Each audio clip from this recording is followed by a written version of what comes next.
Hey everybody, welcome back to TechTube. I hope you all are doing great. So in today's episode, I am back with another tutorial video of how you can improve audio and remove background noise on CapCut. So just to do that, go ahead and open up your CapCut application. Now once you open CapCut, go ahead and tap on add new project and add any photos or videos that you like.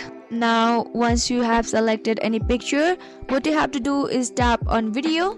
Now keep scrolling to the options available on the bottom of the screen until you see reduce noise option. Once you have found it, go ahead and tap on it. Once you have chosen that option, video noise will be automatically start reducing. And if you want to improve audio, what you can do is enhance the voice. In order to find the option enhance voice, again click on video and keep swiping until you see enhance voice. And once you have found it, go ahead and tap on it.